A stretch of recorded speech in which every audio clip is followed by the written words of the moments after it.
Currently sailing from the eastern coast of the Earth Kingdom and in the middle of the sea between the Western Air Temple and the North Pole, a massive fleet of over 100 metal warships sailed, led by a massive Empire-class battleship. This fleet was being led by the Fire Nation's greatest general, General Iroh, also known as the Dragon of the West, son of the Fire Lord Aslan, and Crown Prince of the Fire Nation, next in line for the throne. Iroh was currently returning home with his army after his failed attempt to conquer Ba Sing Se. Iroh had laid siege to the city for 600 days and successfully breached the outer wall, a feat that had never been equaled before since the war began. However, before he could breach the inner wall, his only son Lu Ten was killed on the front lines, and in his grief Iroh abandoned the siege and decided to return home with his army. Iroh was currently on the catwalk of the bridge of his ship looking out into the open sea, thinking about his now dead son. Soon after Iroh called for the captain of his ship, saying, "Captain, I want you to signal the rest of the fleet and tell them that we're to head west instead of south." "But sir, why?" asked the captain. "There is a large storm coming, I can smell it in the air and tell by the way the seagulls are flying," Iroh answered. "But sir, are you sure? There's not a cloud in the sky, the weather is perfect, and if we do this, it will delay our return to the Fire Nation by several weeks, if not more," objected the captain. "Trust me, Captain, I'm sure, so please signal the fleet, as I'm sure the men would rather delay returning home by a few weeks rather than never returning at all," Iroh replied. "Very well, sir, I will signal the ships and have the fleet turn west," the captain acquiesced. "Thank you, Captain," replied Iroh, whereupon the captain saluted and went back inside to the bridge while Iroh continued to stare out into the horizon. Unfortunately, even though the fleet made the alterations as Iroh had ordered and headed west, the storm was much larger than they had expected and they were still caught by it. Fortunately though, thanks to Iroh's leadership, the fleet was able to stay together, and though they did suffer some damage and lose a few men, the majority were able to continue. However, a few ships did sustain some heavy engine damage, while others lost valuable rations. In addition, the fleet found that they had been blown far northwest and found themselves too far away from their land to continue without docking somewhere else first. Once all the damage was assessed, Iroh decided to try and find somewhere they could make repairs and find fresh water and supplies to restock their ships. After nearly a week of sailing and seeing no sign of land, the fleet, along with everyone in it, were beginning to lose hope that they would find land and were starting to think that they would never return home to their families. But just when all hope was lost, a large landmass was spotted and soon after they found a city with a large where they could make repairs and stock up on supplies. Naturally, when the people of the city saw the massive fleet of unknown metal warships, many people got scared, believing that some foreign nation had come to conquer them. Knowing what would happen, Iroh came ashore in a small boat along with a small escort. Iroh then met with the lord of the city, where Iroh explained his fleet situation, assuring the lord that neither he nor his fleet had any intention of invading his city or their country. The lord of course remained skeptical of Iroh's story, believing that it could be some kind of trick to have them lower their guard so that Iroh and his forces could conquer the city with little trouble. But eventually, they came to an agreement where the majority of Iroh's fleet would remain out in open sea and only 3 ships at a time were allowed to the docks to make repairs. The crews of the ships would remain on board their ships under heavy guard. However, small groups of unarmed crewmen and soldiers would be allowed to enter and roam the city for shore leave, as long as they caused no trouble. Supplies of food and water would be sent to the ships, although Iroh and his fleet would have to pay for all of them, along with the things they needed to make the repairs on the ships. Fortunately though, Iroh had plenty of gold on board the fleet, so payment was not a major issue, although the arrangement would prolong the amount of time they had to spend away from home. In Konoha a few days later, currently running through the streets, an 8-year-old Naruto, wearing black short sandals and a white shirt with spirals on it, was running through the streets trying to hide from a mob of angry villagers. Every week, Naruto would be chased by a gang of angry people, all yelling "Die demon" or "Kill the demon spawn," along with other things. When this happened, one of 3 things would happen. They would corner him and beat him up, he would find a place to hide from them, or some masked ninjas called Anbu would come and knock the people out and take them away, bringing him back to his small apartment and then leaving. As he ran, he quickly turned into an alleyway with a wooden fence at the end of it, where he saw a small hole in the fence that was just big enough for him to fit into. Moving quickly, he ran to the fence wall and squeezed himself through the hole. After he was clear of the hole, he quickly found a brown box, which he put in front of his end of the portal in order to provide some camouflage. As soon as he did this, Naruto heard the voices of the people chasing him from behind the fence. "Where did the demon brat go?" said one man. "I don't know.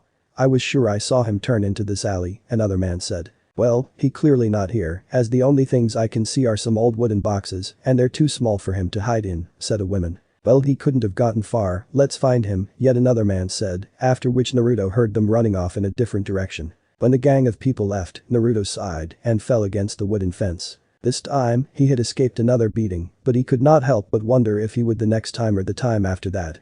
Every week since he was 5, people have been attacking him, calling him all kinds of names, insulting him, and beat him. What got Naruto most upset, however, were the angry stares the people would give him, as well as how they would ignore him as if he didn't exist, which was the worst of all. Why do they hate me? Why do they call me demon? What did I ever do to have them so angry at me? Thought Naruto as he sat on the ground. The only person that had ever shown him any real kindness was the Hokage, who was in a way like a grandfather to him.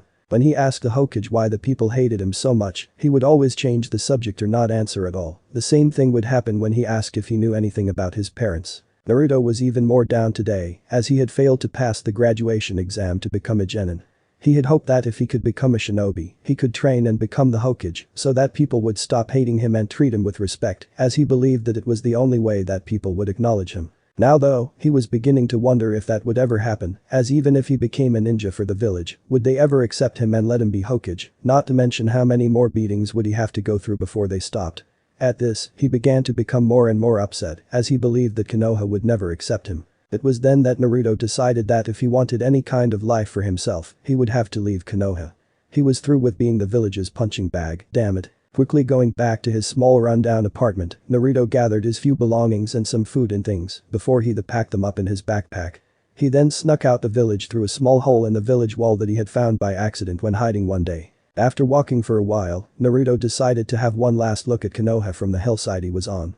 After a few minutes of just looking, Naruto could not help but feel slightly saddened, as even though he suffered much hardship in Konoha, it was still the only home he had ever known. Eventually, Naruto pushed that feeling aside and started to walk away, not knowing if he would ever see Konoha again. 1 week later in the Hokage's office, currently sitting at his desk was the Hokage, holding a file on Naruto, with a small photo of him in the top left-hand corner. It had been a full week since Naruto had disappeared from the village, and there had still been no trace of him yet.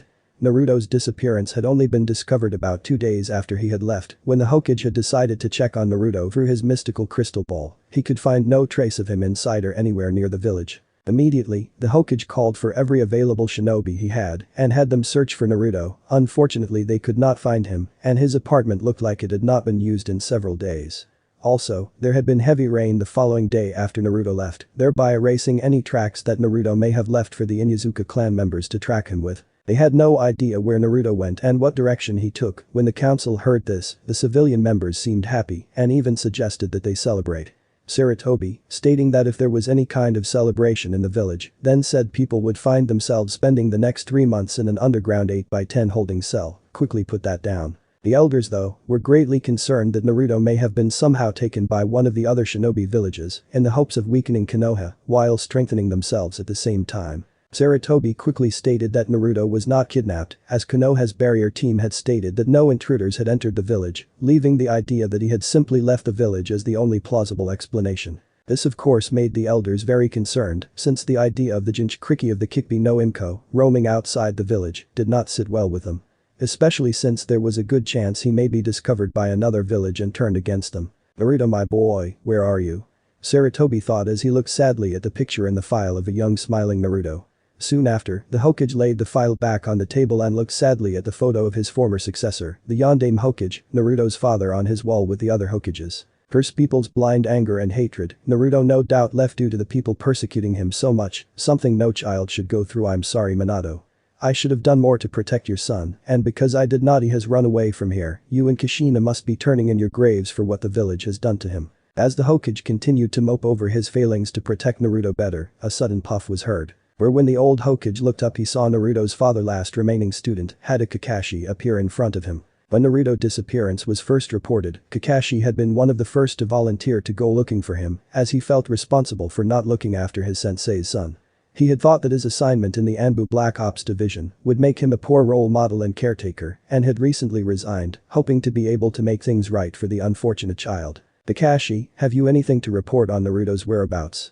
Sarutobi asked, hoping for some news about Naruto. "Hi Hokage-sama, I do," replied Kakashi, "although I was not able to find Naruto, I believe I have found where he might be." "Where?" "As I was searching for any sign of Naruto, I met a traveling merchant on the road, not too far from the village.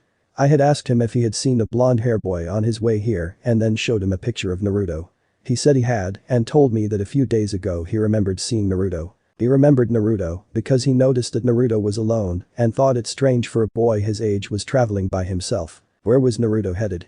Asked the Hokage urgently. According to the merchant, he had seen Naruto on the road, not far from the port city Gifu, where he seemed to be heading to, answered Kakashi. Upon hearing this, the Hokage quickly ordered Kakashi to gather team composed of whoever he wanted and have them leave in the next hour to head to Gifu and find Naruto. Nodding, Kakashi quickly shunshined, body flicker, away. Please be safe, Naruto Sarutobi thought as he turned around in his chair and looked out the window over the village. The Gifu port city. Currently walking through the streets, Iroh was taking in the sights of the city. The last few days here had been very interesting for him. During his time in the city, Iroh bought several items, such as books and maps about the continent. He found it very funny, if not ironic, when he learned that the country he was in was called Fire Country. In addition, he wondered about the nearby tea country, wishing that he had the time to visit and try some of the country's namesake. He also found it fascinating how very different this land was from the Fire Nation and the other 4 great nations. In this land they had people called shinobi, who were skilled in the art of assassination and could do many different and wondrous things, like change into different things and make copies of themselves. He also learned that they could do things that they called jutsus which resembled bending, but they did not bend the actual elements, instead they used an energy called chakra to mimic bending. But still, from what he read about it all, it was still quite powerful, and what was even more interesting was that unlike 4 great nations, these shinobi could learn to use more than one element, whether it was through training or natural ability. He even learned that these shinobi in a way had their own countries inside the official countries of the ones they lived in. This was shown by how they had their own land, laws, traditions, and ruled themselves by electing their own leaders. Although these leaders still answered to the lords of the countries they lived in, who were called daimyos, and were expected to serve them during times of war. It was all very fascinating, but what Iroh found most fascinating was the genetic traits called bloodlines, which were the abilities passed down genetically in specific clans. As only people from these select families could manifest their ability, this resulted in highly specialized techniques and styles, each unique to the originators. As Iroh was walking down the street, he saw a small playground where he saw a young boy, no more than 7 or 8, and a young girl, slightly younger, clearly the boy's sister playing tag with their father. Upon seeing this, a sad look spread across Iroh's face, as it brought back memories of when he played with his own son Lu Ten, when he that age. As he watched them, he suddenly felt someone pulling on his money purse on the side of his belt. Quickly turning around, he saw that it was a young boy with spiky bright blonde hair, wearing a dirty white t-shirt with a spiral on it, along with tattered black shorts and broken sandals.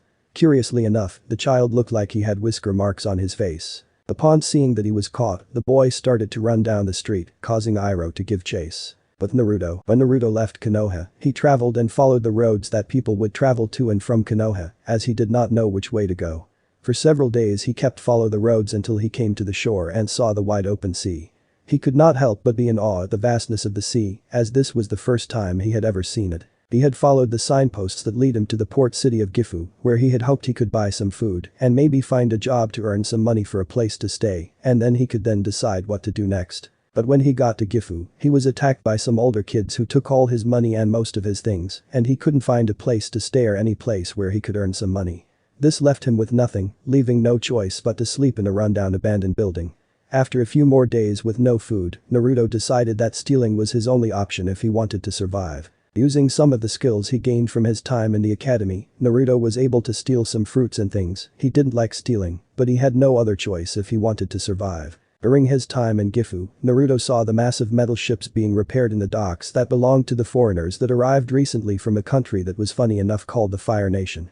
He even saw from the distance the rest of the fleet and could only imagine what it would be like to command a massive fleet of ships like that. He even noticed some of the men that came from the ships and admired the cool red uniforms that they wore, as well as the creepy armor that some of the others wore. As he was looking at them, he noticed an older man wearing a darker type of armor than any of the other foreign men.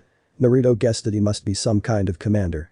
As he looked at the man, he also saw a large money purse on his belt. Naruto had heard from some of the people in the city that the foreign men were quite wealthy as they had plenty of gold on them. Upon seeing the money purse, Naruto decided to try and take it. He didn't want to, but it was either steal or starve, hence he started to follow the man, but kept a good distance from him. Eventually Naruto saw him stop to watch some kids playing with their father and saw a sad look appear on his face. When Naruto saw them, the same kind of look appeared on his face as well, along with a slightly envious look, as he had often longed to have something like that. To have a family who loves you and be there to support you and care for you would truly have been one of the most treasured things he could ever have. Quickly pushing those thoughts aside, Naruto slowly and carefully snuck up on the man, where once he came behind, Naruto started to slowly undo the man's purse, and just as he was slowly pulling it off, the man suddenly turned around and saw him. Seeing that he was caught, Naruto quickly ran off, fearing that he would be punished severely for it. As he ran, he looked behind him and saw that the same man was now chasing after him, telling to him to stop and wait. Naruto continued to run for a few minutes until he turned into a corner and ran into two Fire Nation soldiers who were just returning from their shore leave. Ouch. Hey, watch it, kid. Exclaimed one of the soldiers when Naruto crashed into him and he caught hold of Naruto. Let me go, I didn't do anything. Naruto cried as he tried to get the soldier to let him go and get away before Iroh caught up with him. But just as the soldier was about to let him go, Iroh came around the corner panting heavily. Stop. Do not let pant him go, said the out-of-breath general. Quickly both soldiers grabbed a better hold of the now struggling Naruto, who was pleading them to let him go as the Dragon of the West caught his breath. General Iroh, sir, did something happen between you and this boy? One of the soldiers asked, whereupon hearing this, Naruto stopped struggling. He's a general, he thought in surprise, as he then started to get worried as he didn't think that Iroh was that important. He knew he was someone of importance, but not by that much, hence he knew he was in a lot of trouble. Ah, yes, it seems this young man decided to try and borrow some money from me without asking first, Iroh said in a pleasant voice, as if there was nothing wrong with what Naruto tried to do. He tried to steal from you, sir? One of the soldiers asked, turning an angry frown on Naruto. Do you wish us to bring him to the authorities here and hand him to them, sir? The other soldier asked. Now gentlemen, I'm sure there's a reasonable explanation to his actions, spoke Iroh as he knelt down and told the men to let Naruto go. Once they let go of Naruto, Iroh spoke to Naruto, now then young man, why don't you tell us your name? At first Naruto said nothing as he wasn't sure if he should answer and thought he should run.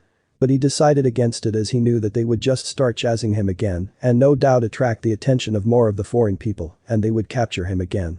So he decided to answer the man's questions, whereupon they hopefully would let him go. My name is Uzumaki Naruto. Well then Naruto, my name is Iroh, it's very nice to meet you, Iroh said as he then held out his hand to shake hands, where Naruto hesitantly reciprocated. Now then Naruto, why don't you tell me why were you trying to steal my money, surely you know that stealing is wrong, Iroh said kindly. I know, but I had no choice, I was hungry and I had no money to buy any food, I didn't want to, but I had to, Naruto replied sorrowfully, as he really didn't like stealing, he was just left with no other choice. If you were hungry, then why did you not go home, surely your parents would give you something to eat, Iroh replied, although he immediately regretted it when he saw the look on Naruto's face. I don't have any parents, they died when I was born, or at least that was what I was told, Naruto replied. When Iroh saw this, a sad look appeared on his face, realizing that Naruto was an orphan.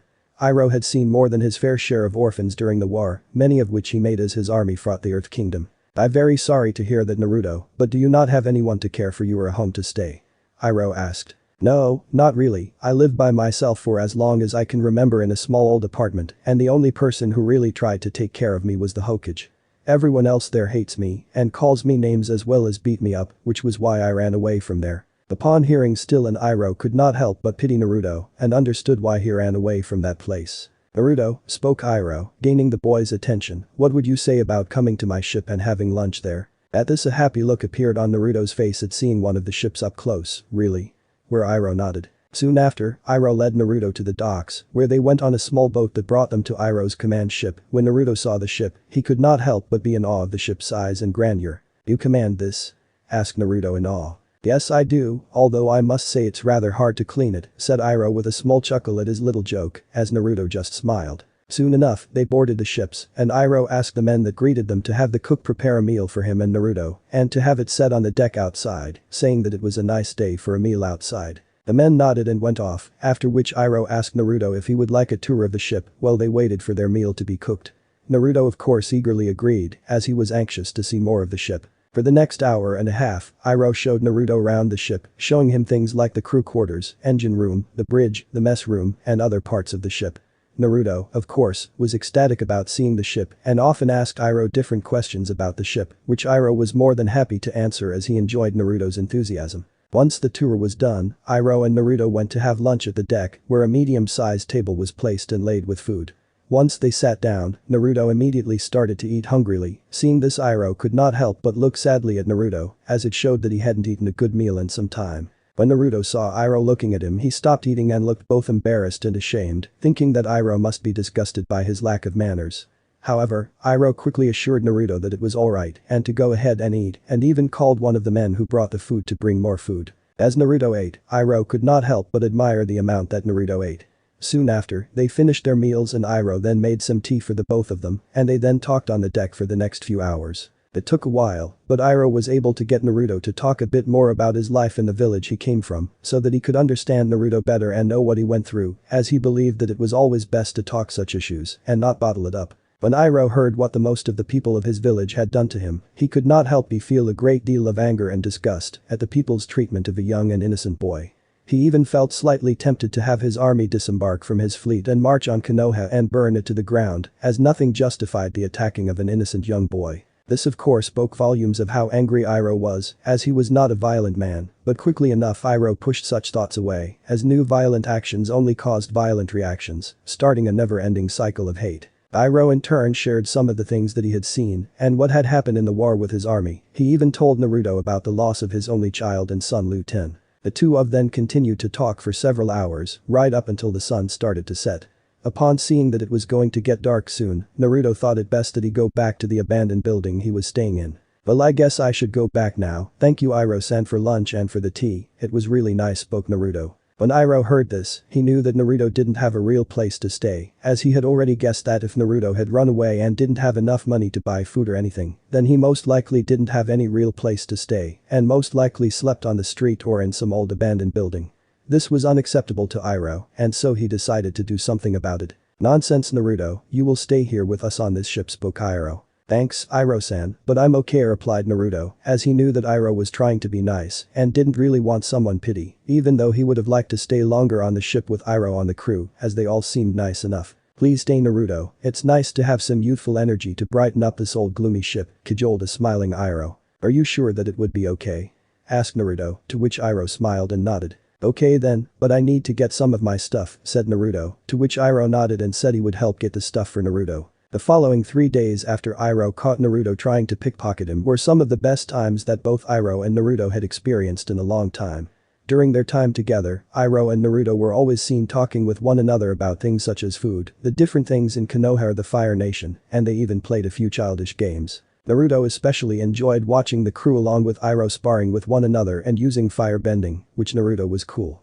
He initially thought it was a jutsu, but Iroh quickly explained it wasn't, as they summoned and used a natural fire and did not create it with chakra, stating that natural fire was stronger than chakra-based fire. But like all good things, their time together came to an end as the damaged ships in Iroh's fleet were repaired and his fleet was restocked with enough food and water to return to the Fire Nation safely, hence they would be leaving tomorrow morning. It was because of this that Iroh came to a decision about Naruto. He knew that once he left that Naruto would be left alone to live on the streets, and if he returned to the village he came from, he would just be beaten and abused again. Neither of which Iroh wanted for Naruto, as he had come quite fond of Naruto in the few days they had met. The days he had spent with Naruto, as he either played with or talked to Naruto, reminded him of the times when his son Lu-ten was alive and was Naruto's age, and how he used to play with him. So at the end of the 3rd day, when Iroh was on the bow of the ship with Naruto watching the sunset together, as Naruto told him he liked watching the sunset because he could always see his favorite color, orange. Iroh decided to tell Naruto that he would be leaving tomorrow. "Naruto, there is something I have to tell you," spoke Iroh, suddenly gaining Naruto's attention. "What is it Iroh-san?" queried Naruto. "I'm afraid that all my ships are repaired and so tomorrow morning my fleet will be leaving for home tomorrow." "Oh?" said Naruto sadly, as he had enjoyed his time here and had liked Iroh, as other than the Hokage and the Ramen Chief Tuchi and his daughter, he was the only real person that showed him any real kindness. "So I guess that this is goodbye then." "It doesn't have to be Naruto," replied Iroh as he knelt down to him. "Naruto, although I know we have only met a few days ago, but I would like you to come with me, and if you would like, I would like to invite you to be in my family," said Iroh, as he was unsure as to what Naruto would say. At hearing this Naruto looked up at Iroh in surprise. "You mean why you want to adopt me?" he asked in surprise. When he was younger and lived in the orphanage no one had even once offered to adopt him, yet here was Iroh, offering to open his heart and home to him. It was then that Naruto smiled with some tears in his eyes, after which he then hugged Iroh, showing that he accepted Iroh's offer to be his son. After a minute or so Naruto let go of the hug and then spoke up slightly nervously. Would it be okay if I called you Dad?" asked Naruto nervously as he wasn't sure how Iroh would react to being called Dad, as it was kind of weird in a way from him, as he never had to call anyone that. At this Iroh smiled with some tears in his own eyes, as he hadn't thought that he would ever be called that again. Yes, it would be fine Naruto, after which he returned Naruto's hug. Iroh believed that maybe, just maybe, fate caused that storm in order to bring him here and to meet Naruto, where the two of them could find one another and be a family and heal the other's wounds. Early the next morning, Iroh's fleet set sail to return to the Fire Nation. As the fleet sailed away, Naruto and his new adopted father Iroh watched from the bridge's catwalk as the elemental nations disappeared into the horizon.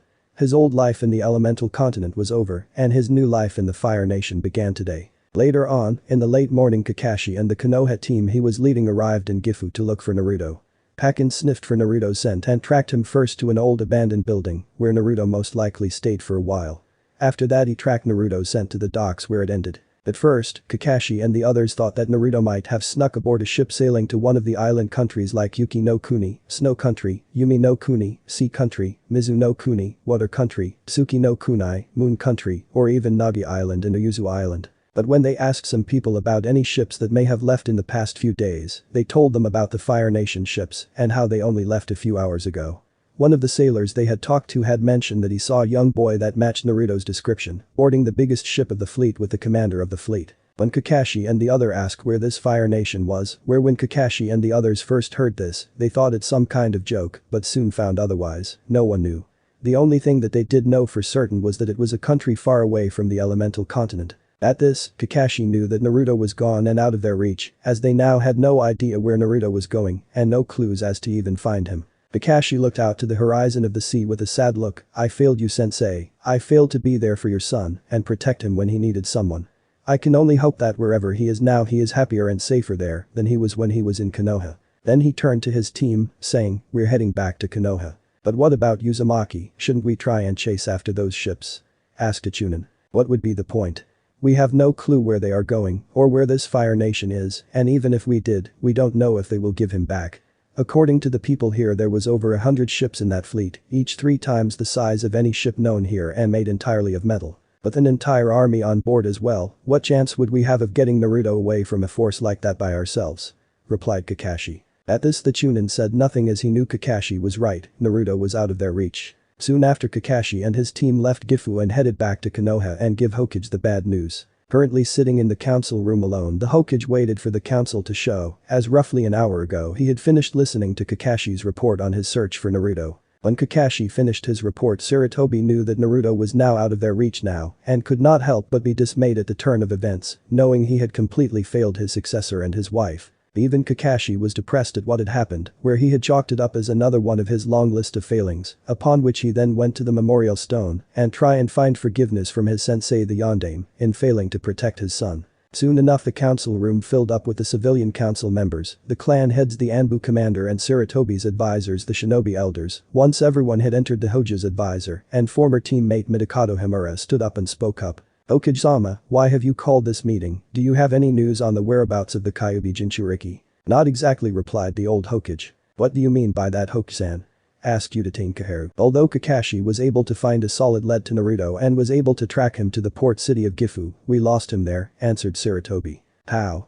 "As surely the Kyuubi Jinchuriki couldn't get away from a squad of fully trained shinobis, especially one that is led by someone as skilled as Kakashi," spoke Kaharu. "It seems that when Naruto arrived in Gifu, an armada of warships from an unknown foreign nation was off the coast of Gifu, where some of their ships were being repaired as they had been damaged during a storm," spoke the Sandaime. "The foreign armada? Are you saying that Hai no Kuni, Fire Country, and our village are being invaded by a foreign nation, Hokage-sama?" spoke Akimichi Choza. "No, the armada was seemingly blown of course to Hai no Kuni coastal shore, where they were only at the port for a short period of time to make repairs to their ships, where they then left soon after," said the old Hokage, which settled the concerns of the council, as many feared another war starting. "But still, Hokage-sama, why does this involve the boy?"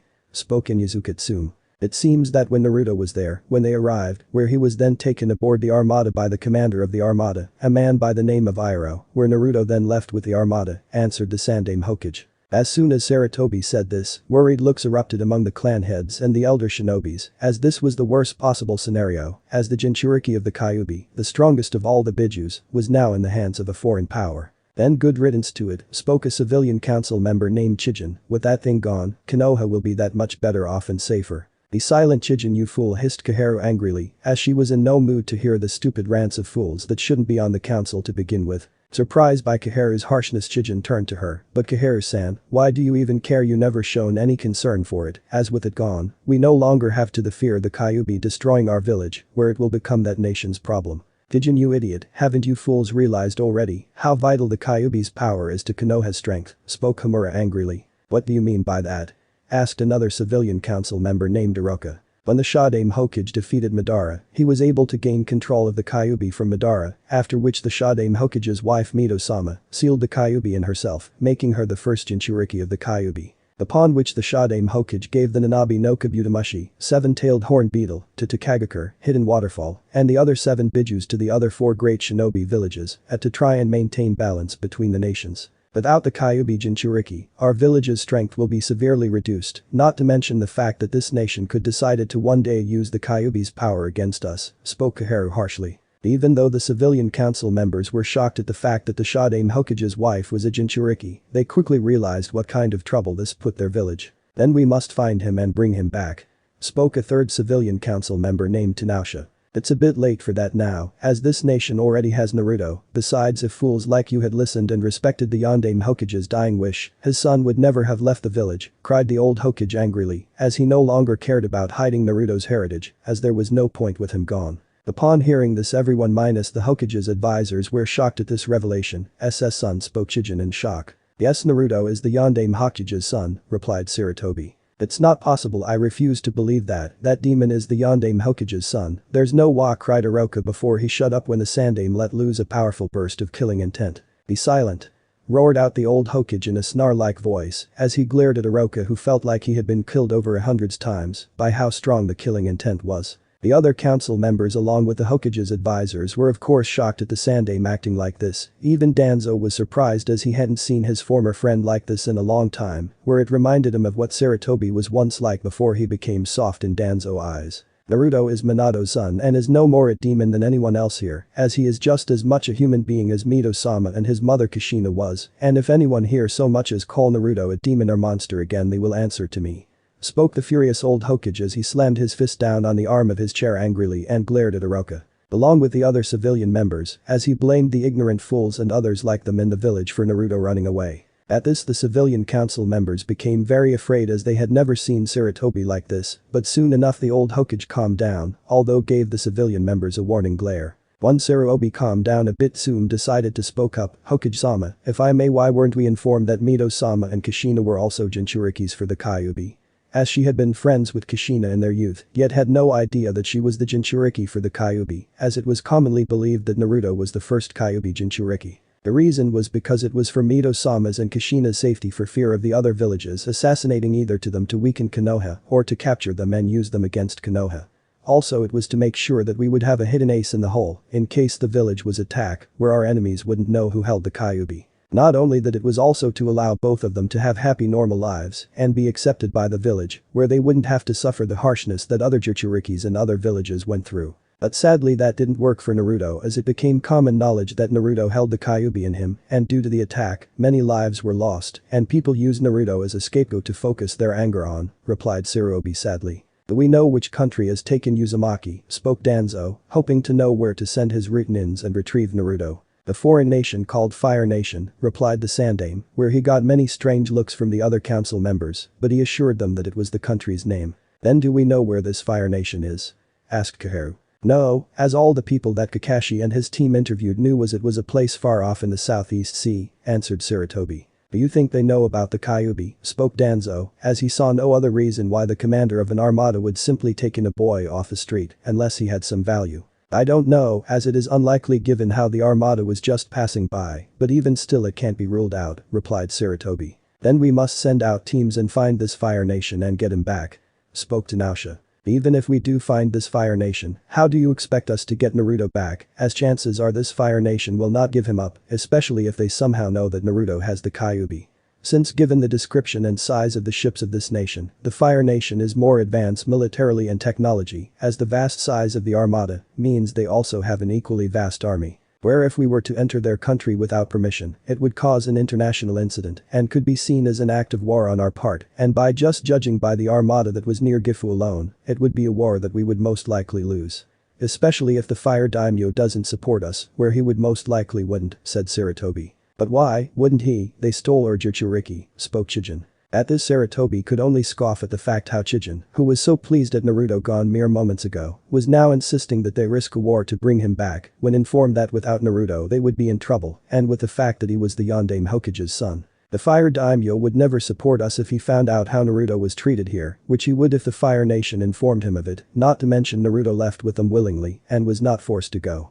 Hence the fire daimyo would not support us and most likely leave us to fend for ourselves, answered Sarutobi. Upon hearing this, the council knew there was nothing they could do, as Naruto was beyond their reach now. At the same time Danzo secretly made plans in his mind to send out his route teams to search out and gather as much information about the Fire Nation as possible. Soon after Sarutobi called the council meeting to an end, where he knew in the next few days, there would be a level of uproar, anxiety, fear and confusion of the likes that Konoha has not seen, since when the Uchiha clan were massacred last year by the clan's prodigy Uchiha Itachi. He also knew that once the truth of Naruto heritage also came out, there would also be a great division in the village, mainly between the younger and older generation. As the Sandaime left the room, he could not help but hope that wherever Naruto was, he was happier and safer than he was in Konoha. With Naruto currently standing on the catwalk of the Empire-class battleship, Naruto was looking out into the distant coast of the Fire Nation.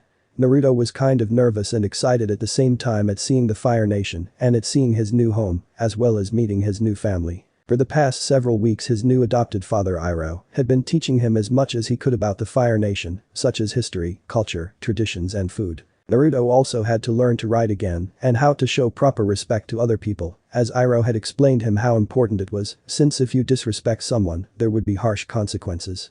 The learning was a bit dull for Naruto, but fortunately though Iroh was a patient and good teacher and helped keep Naruto interested. Also during his free time Naruto would play with either Iroh or some of the crew members, or even play a few harmless pranks, which often helped to brighten up the ship up and help lighten the serious moods that the crew would normally have. Iroh also began to teach Naruto how to play Pai Sho. At first Naruto showed no interest in it, but Iroh made it interesting by placing little bets, like if Naruto won he gets some candy, or dare Iroh to do something funny. Naruto of course wasn't very good at first, but was slowly getting better at it and growing in confidence in it as well, where Iroh would sometimes let Naruto win, so to keep Naruto interested. Currently Naruto was wearing a tradition clothing worn by a child in the Fire Nation, one, which had been given to Naruto to wear by Iroh, after he had some of the crew make some new clothing for Naruto to wear. As Naruto gazed at the mainland of the Fire Nation, which was becoming bigger as they grew closer, he suddenly felt a hand land on his shoulder. When he looked up he saw his new adopted father smiling kindly and warmly at him. "So Naruto, are you excited at finally getting to see the Fire Nation?" asked Iroh. "Yeah, I am, as well as kind of nervous," replied Naruto. "Oh, and why is that?" "Well, what if they don't like me and what if they hate me like they did back at Konoha, what if?" said Naruto worriedly, before he was stopped by Iroh who held up his hand telling him to stop. "There's no need to worry Naruto, as you my son now, and the people will not harm you, and I certain you will be happy here and make many friends there. I even have a young nephew there named Zuko who just 2 years older than you, as well as a young niece named Azula who is the same age as you. Thence I'm certain you three will get along fine and their friends can become your friends," said Iroh reassuring Naruto of his fears. At this Naruto calmed down a bit, where he was looking forward to meeting his new cousins and hoped they would get along, as he didn't really have any friends back at Konoha. After a while the Iroh's command ship docked at the port near the Fire Nation capital, where as Iroh, Naruto and his party disembarked the ship, they were met by members of the royal procession. "General Iroh, sir, we have been ordered by Fire Lord Ozai to escort you to the palace, as he wishes to speak to you," spoke an Imperial Firebender. "Fire Lord Ozai?" spoke Iroh in surprise, where the Imperial Firebender just nodded in confirmation. "What happened to my father then?" "Sadly your father Fire Lord Azalon passed away several weeks ago during the night, but before he died, he declared Fire Lord Ozai to succeed him," replied the Imperial Firebender. At this Iroh was slightly saddened, for although he and his father were never close, nor did they really talk much, that didn't involve military successes and defeats, as Azalon wasn't much of a father, but even still he was still his father, hence a small part of him did care for him. "Very well then, led the way," spoke Iroh, where he then took Naruto by the hand and led him to a palanquin that was waiting for them and take them to the palace. When the Imperial Firebenders saw Naruto, the captain was about to ask, who was Naruto, but Iroh simply replied that Naruto was with him, where the captain just nodded, after which Iroh and Naruto got in the palanquin. Upon which the servants then lifted them up and the guard surrounded them and then carried them to the palace. As they rode on the palanquin, Naruto looked out the curtains to see the harbor city and watched the people and look at the different things he saw in the city. He found it fun to be allowed to ride the palanquin as he had seen important lords who came into Konoha ride on them several times and this was his first time riding on one. Although he still much preferred walking as it was quicker and in his opinion riding on the palanquin made him feel and look lazy. After about 2 hours of traveling on the palanquin and through the harbor city, Royal Plaza, the zig-zag path that lead up to the capital crater and through the Royal Caldera city itself, they finally arrived at the palace. When Naruto finally saw the palace he could not but be in awe of it as he had never seen anything so big in his entire life. The palace itself was easily 3 or 4 times the size of the Hokage mansion if not more. Once the palanquin was placed on the ground both Naruto and Iroh disembarked where they were then escorted by the royal procession into the palace where they walked through the large courtyard and through the large hallways of the palace. Finally though they arrived at giant double doors that lead to the throne room of the Fire Lord where 2 other imperial firebenders stood on either side of it guarding the entrance to the throne room. Where when they saw Iroh, Naruto and the royal procession coming they began to push the doors open where Iroh and Naruto entered the throne room upon which the doors then closed while the royal procession stayed outside. The throne room was extremely large where it had many black pillars with elaborate gold bases that supported the roof and had black tiled floors. As Naruto looked ahead he saw Fire Lord Ozai sitting on an ornate covered throne on a higher platform which was surrounded by fire and made him extremely intimidating as well as made Naruto slightly scared of him. He could also see a bas-relief image of a dragon breathing fire behind the Fire Lord. As they walked up Naruto could feel the Fire Lord's eye on him, but kept his eyes low as his adopted father Iroh had explained to Naruto, he was not to stare up at the Fire Lord unless spoken to and was to remain quiet at all times, which Naruto didn't find hard as he was kind scared of him right now. Once Naruto and Iroh and sat down on their knees in front of Fire Lord Ozai, the Fire Lord suddenly spoke up. "So General Iroh you have returned from your disgraceful failure at Ba Sing Se," said Ozai with a slight sneer as he mocked his brother over his defeat. At this Naruto grew angry at the Fire Lord's insult to his adopted father, but he remained calm and did nothing, as Iroh, and told him to expect such remarks from people, where if he were to react to them, he could get into trouble for it. Iroh of course was not affected in the least by his younger brother's remark on his defeat at Ba Sing Se. "Yes I have Fire Lord," replied Iroh respectfully while holding a neutral expression. Ozai of course frowned slightly at seeing how his elder brother remained unaffected by his remark, but then decided to continue on. "I had expected you to return sooner with your forces, what was it that delayed you so?" "Unfortunately my fleet had been caught in a large storm where we were blown off course and many of my ships had suffered damage and we had to make port in a foreign land to make repairs that took some time," answered Iroh. Upon hearing this Ozai became interested where he had Iroh tell him about it. As he listened to Iroh's story, he became interested in the far-off foreign land that he had never heard of. He even became slightly insulted that there was a country which had a similar name as his own, as in his own mind, there could only be one Fire Nation. After which he then began to question Iroh more on the elemental continent. He also became interested in the shinobi along with their jutsu, where they could use more than one element along with other things. He also became very interested in their bloodlines and their abilities. After an hour or so of questioning, Ozai then ordered Iroh to write up a full report on everything he learned about the elemental continent and to hand it in by next week, after which he then turned and looked at Naruto with a narrowing gaze. "So who is this, is he some servant that you brought from this elemental continent?" asked Ozai. "This is Naruto, and no he not my servant, I have adopted him as my son," replied Iroh and placed his hand gently on Naruto's shoulder, who then looked up at the Fire Lord and then bowed down respectfully to Ozai, just as his adopted father had told him to do earlier. "It is an honor to meet you Fire Lord Ozai." At this Ozai narrowed his eyes and then turned to Iroh. "Did you honestly think that if you adopted this lowly commoner for a foreign land that you'd be allowed to still become Fire Lord when your real son was killed?" spoke Ozai. Naruto lowered his head as if in shame at how he wasn't Iroh actually son and never could be, but Iroh of course put a reassuring hand on Naruto's shoulder and then looked up at his brother. "I had no such thought when I adopted Naruto, as I adopted Naruto because I generally care for him greatly," replied Iroh, which caused Naruto to smile, as he was happy beyond words to hear how Iroh cared for him. At this Ozai scoffed, "Regardless of your feelings towards this vagabond, I will not allow you to dirty our noble family by allowing some trash that you picked off the street enter our family." Upon hearing this Naruto began to become fearful at what would happen, where his fears of being scorned and hated in the Fire Nation, just as he was in Konoha began to resurface. "Fortunately though Iroh would not let this happen, there is no law that prevents me from adopting Naruto." Ozai spoke Iroh and referring his brother by his name, instead of calling him Fire Lord. That is, Ozai started to grow angry at his brother Defiance, where his anger became apparent as the flames around him began to grow bigger and become fiercer.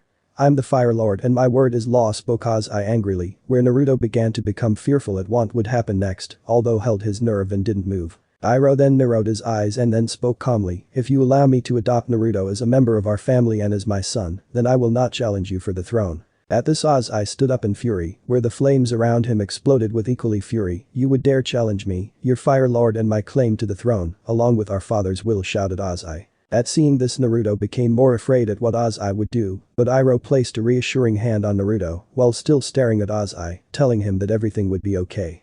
This of course reassured Naruto, where he remained still, after which Iroh then spoke calmly with a calm expression, "It is my right, as I was originally to be next in line." Ozai stared angrily at his older brother, while Iroh stared calmly yet intensely at Ozai, as the two brothers stared at one another in a battle of wills. Ozai began to think over his options. He knew that Iroh was well in his rights to challenge him in an Ikai for the throne, especially since he was the elder brother. He also knew that in terms of firebending skills, Iroh was the only one that could challenge him and possibly defeat him, not to mention the fact that Iroh had an entire army and armada loyal to him that was just outside the capital. Hence, if he wanted to, Iroh could simply have his army attack the capital and take the throne by force, as the rest of the Fire Nation's armies were fighting in the Earth Kingdom, and the forces stationed at the capital that were loyal to him, Ozai, would stand no chance in defeating Iroh's veteran and experienced army. There was also the fact that despite his disgrace in failing to take Ba Sing Se, Iroh was still a very popular general among the army, hence it would be likely that many soldiers stationed at the capital would side and support Iroh if he wished to take the throne by force. But if he let Iroh adopt Naruto, Iroh would not challenge him for the throne, thereby his position as Fire Lord would be secure, and all it would take would be to let Iroh adopt Naruto into their family. "Very well, you can have him," scoffed Ozai as he calmed down and sat back down, as allowing a commoner into the royal family was a small price to pay to secure his throne. He also believed that he could always use Naruto as leverage against his brother, should Iroh ever cause him trouble. At hearing Ozai's response, Iroh smiled, where Naruto remained quiet and kept his head down so that his face could not be seen. Once the matter over adopting Naruto was settled, Ozai then dismissed Iroh, not even looking at Naruto. Once they left the room, Iroh dismissed the royal procession, telling them that they weren't needed, after which when they were gone, Iroh then knelt down next to Naruto, as he could tell that there was something wrong with his newly adopted son. "Naruto, what's wrong? You're not yourself." At this, Naruto kept his down. "If it wasn't for me, you wouldn't have to give up being Fire Lord," spoke Naruto, believing that it was his fault that his adopted father wasn't Fire Lord. Upon hearing his, Iroh lifted up Naruto's chin so that he could see Naruto's face. "Naruto, please listen to me. I do not care about being Fire Lord, and I never have. To me, having you with me and being able to adopt you as my son is worth far more to me than ever being Fire Lord." "Really? You're not angry at me?" asked Naruto. "Really?" replied Iroh with a smile, which caused Naruto to smile as well, where he then hugged Iron, who did so in return, after which he then asked Naruto if he wanted him to show him around the palace, which Naruto agreed to. After several hours of walking and touring around the palace, Naruto and Iroh entered the large open garden, where they then came across Iroh's young nephew Zuko, who was alone at the garden pond feeding turtle ducks. Naruto of course found them very strange, even though he had read about them in the books that Iroh had given him to read, it was still strange to see them. Iroh then called out to his nephew, who turned and saw him and Naruto coming towards him. Zuko in turn called out to his uncle, where he went over to him and greeted him and then hugged him, which Iroh did so in return. Once Zuko let go of his uncle, he then turned and looked at Naruto with a curious expression, before he then turned back to his uncle. "Uncle, who is he?" At this, Iroh then knelt down to Zuko. "Zuko, I would like you to meet Naruto, who I've adopted and will be your cousin from now on." This of course surprised Zuko, before he held out his hand in friendship towards Naruto and said hello, which Naruto replied hesitantly and took Zuko's hands. Seeing this of course brought a smile to Iroh's face, after which he then asked Zuko where his mother was, as he wanted to introduce Naruto to her.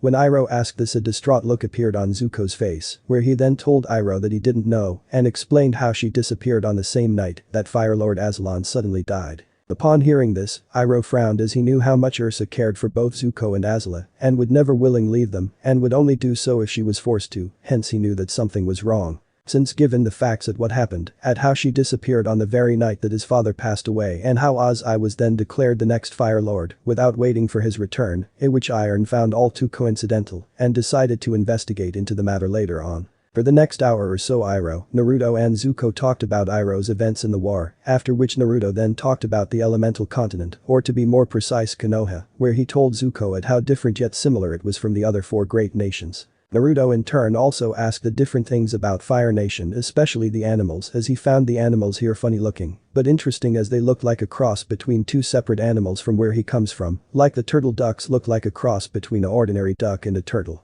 Soon enough the three were joined by Azula, Mai and Ty Lee, who had seen Iroh and Naruto sitting and talking with Zuko, and were curious as to who Naruto was and what the three of them were talking about.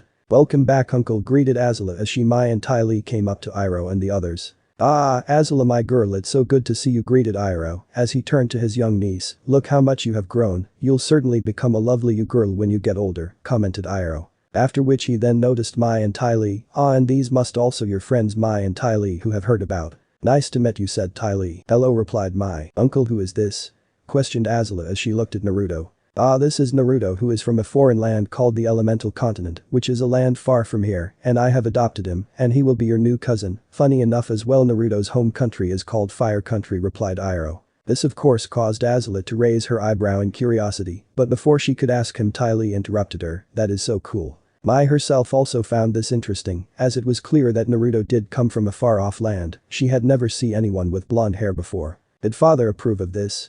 asked Azula, as she found it strange that her father would allow a foreign commoner to be a member of their family. "Yes he did," replied Iroh, which surprised Azula, where she then planned on asking her father later on why he allowed this. "What are those marking on your face?" asked Mai, as she looked more closely at Naruto's face as saw Naruto whisker-shaped birthmarks and found them strange. "They're birthmarks, why?" replied Naruto.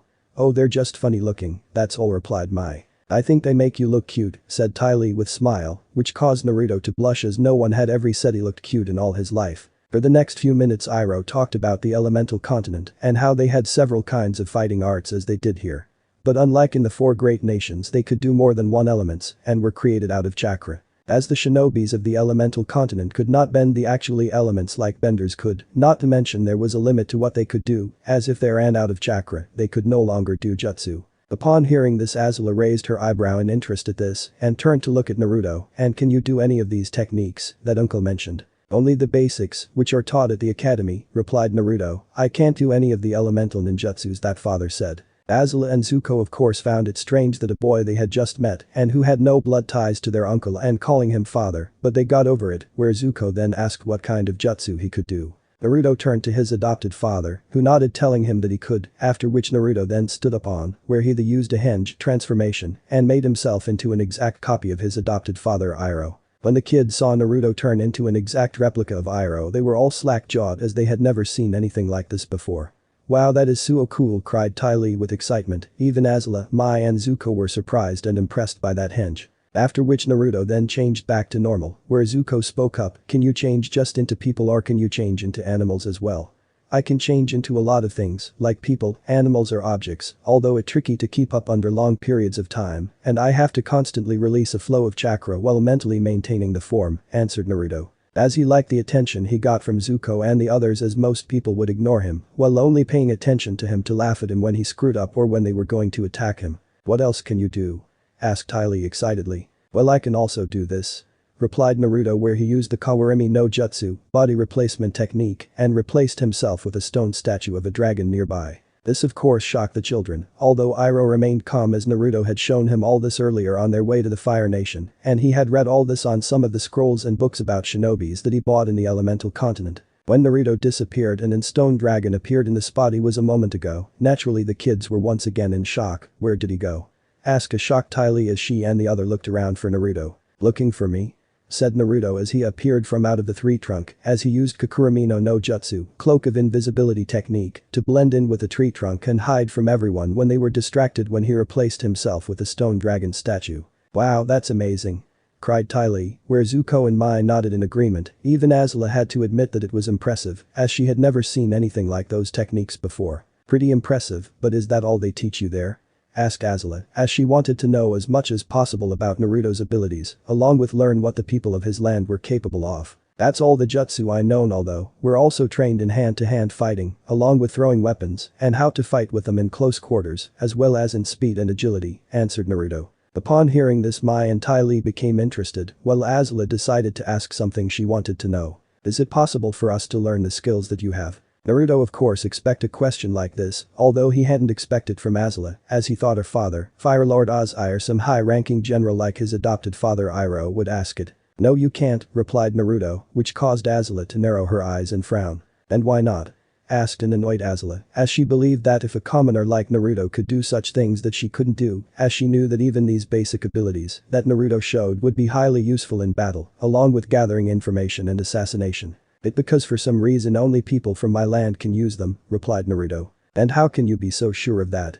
Asked Azula, not believing Naruto. Because Dad asked me to teach him how to use them as well as some of the crew on the ship we were on, but none of them could do it, answered Naruto. I'm afraid it is true, Azula replied Iroh, although in reality this was all a lie that he told Naruto to tell anyone that asked if he could teach them his techniques.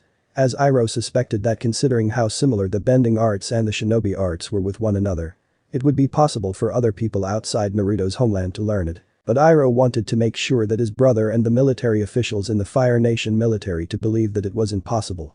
As he knew that if Naruto taught these basic skills, then Ozai would take Naruto from him and force him to teach others, not to mention he knew that his brother would then use these skills to further the war in conquering the other nations. Not to mention he would send forces to the elemental continent to conquer it, so to learn more of the shinobi arts and make himself more powerful. This was also why he planned to make sure not to tell Ozai everything in his written report and lie in it in many parts of it, where he would make it seem that he, Iroh, did not know too much about the shinobi world, which was sort of turn. While at the same time making shinobi seem powerful enough that it would be too much trouble to try and conquer them, while also making them seem as well that they were no threat to the Fire Nation. But even still Iroh knew that it would be only a matter of time before his brother would eventually turn his gaze to the elemental continent, as he knew his brother wouldn't be satisfied unless the whole world was under his control.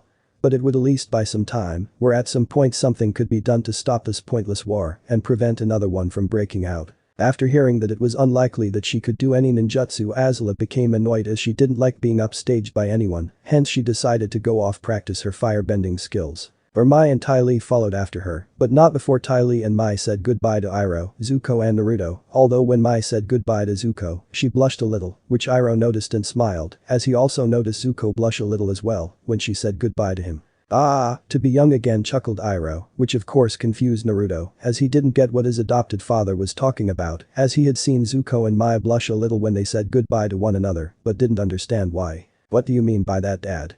Why were Mai and Zuko blushing when they said goodbye to one another?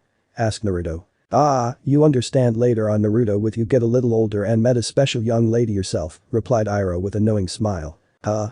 Said Naruto, not getting his adopted father at all, but decided to let it go.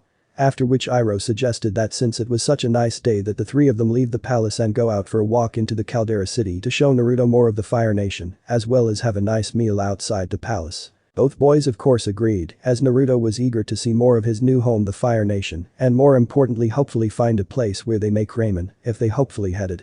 Zuko on the other hand thought it would be interesting, as he was interested in learning more about Naruto and the land he came from, and although he wouldn't admit it, he did enjoy his uncles and Naruto's company, as other than his mother, he didn't really have any friends to hang around with or someone to talk to. Once it was agreed, the three sent off together, where Naruto, the former pariah of the Konoha, began his new life as a prince of the Fire Nation. 6.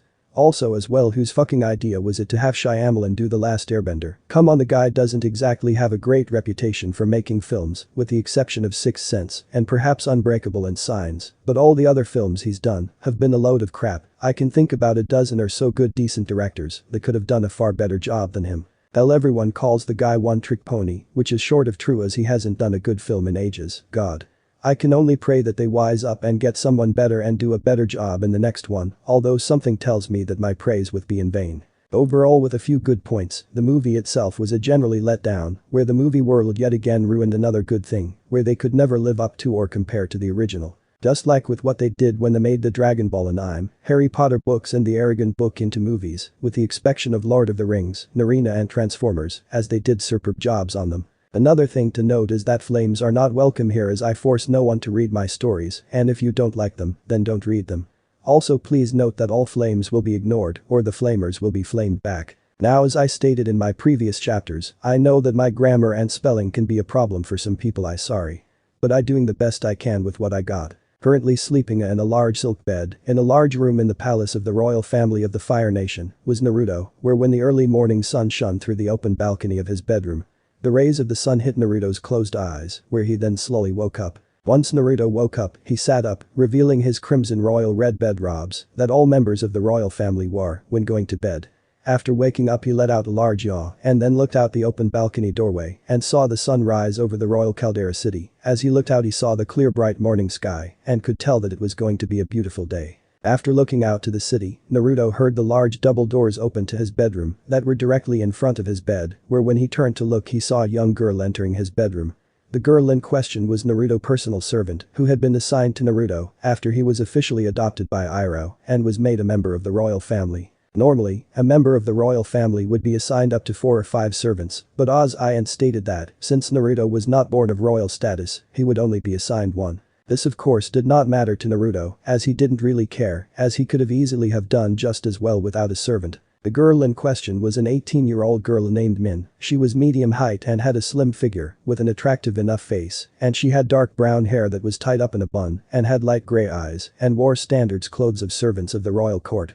Min's family had served the royal family for over 5 generations, which was considered a great honor by most people. Her mother was one of the royal cooks of the royal kitchen staff, her father was the head servant to the Fire Lord's personal staff of servants, and her younger sister was the one of the cleaners of the palace. When Naruto first met Min, she treated him kindly enough and helped him get new clothes to wear when he went out, as well as showed him other parts of the palace that Naruto didn't know about so that he wouldn't get lost, as well as how to call for her or other servants when he needed something. When he was introduced to Min, she of course bowed on her knees respectfully, like to most members of the royal family, and called him Prince Naruto or Your Highness. When Naruto tried to get her to just call him Naruto, the young teenage girl was of course horrified at the idea. It was only till later that Iroh explained to Naruto that servants were not allowed to address a member of the royal family in such a familiar manner, where if they did, they would be severely punished for it. After learning of this, Naruto of course apologized to Min and explained to her that he didn't know. Eventually though, he was able to convince Min to call him Naruto whenever they were alone and nobody could hear them,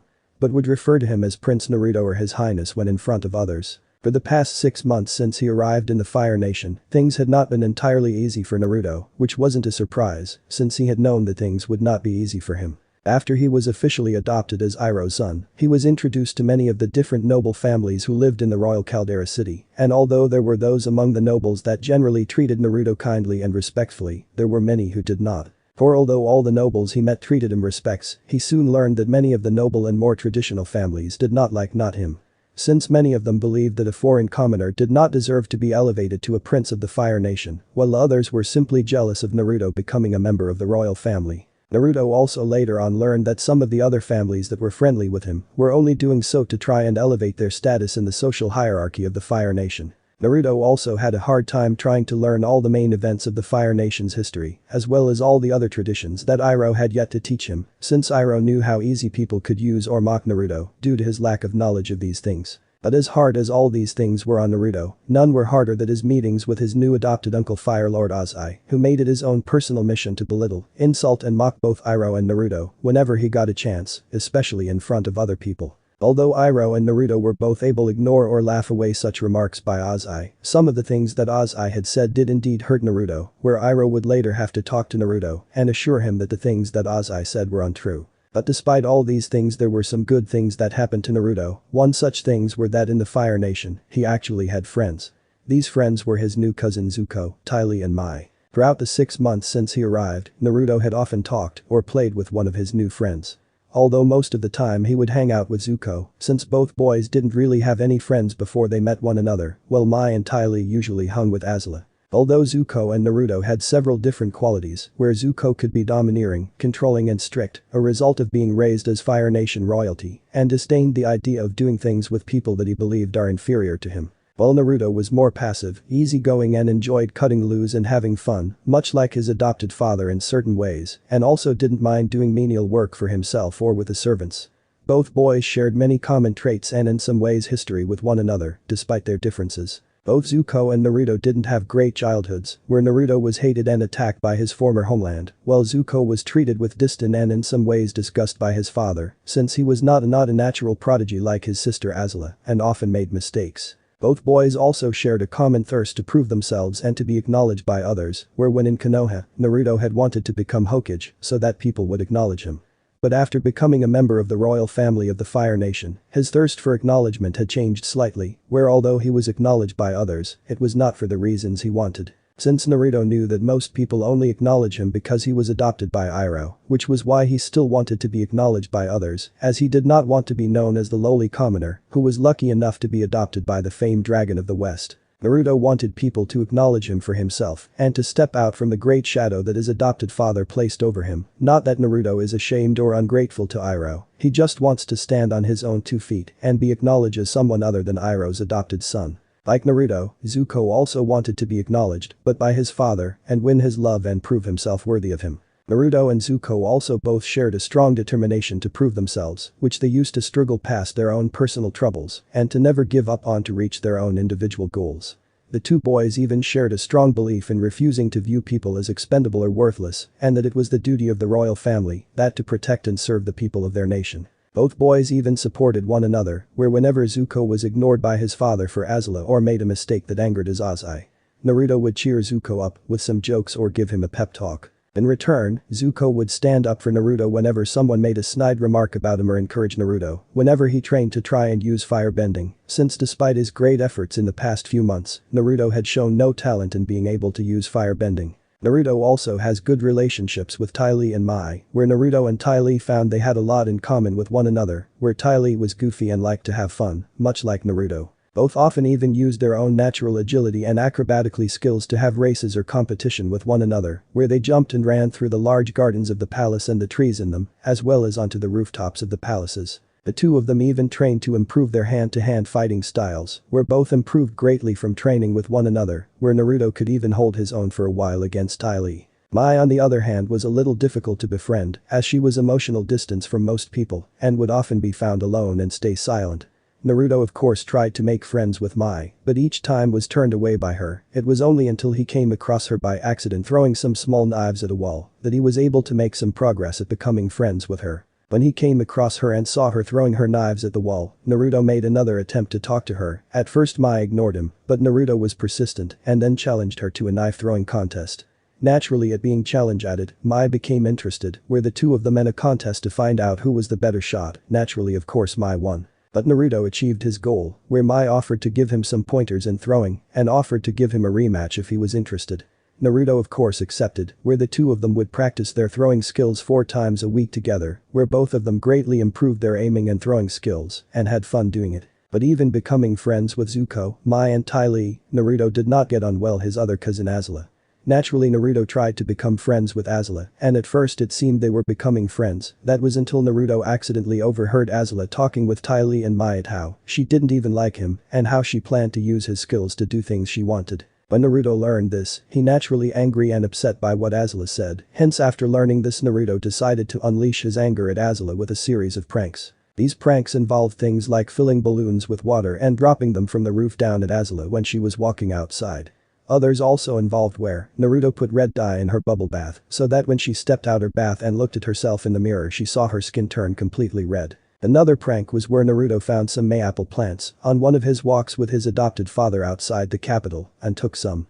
Since from his walks Naruto learned a lot of things about plants from his father, although he often had to double-check some of the things his dad told him, as Iroh often mixed the plants up with others. When Naruto came across the mayapple plants, Iroh told him that when grinded up and given in small amounts, it can cause a person severe diarrhea. Naturally Naruto secretly took some of the plant's leaves, grinded them up, and sprinkled some of them on Azula's food without her knowing. Where for several days, Azula spent most of her time in the bathroom unable to leave it, yet despite all these pranks and knowing that Naruto was the cause, neither she nor anyone else could ever prove that Naruto was behind them, hence he could never be punished. Knowing that she couldn't have Naruto punished, nor could she intimidate him, since Naruto was the only person, with the exception of her father and Iroh, that wasn't scared of her in some way. Azula struck back at Naruto by teasing him and making side remarks at him in front of others, knowing he couldn't strike back. She also made it a point to make fun of Naruto's lack of skill at being able to do firebending, saying it proved he wasn't a true member of the royal family since he couldn't firebend.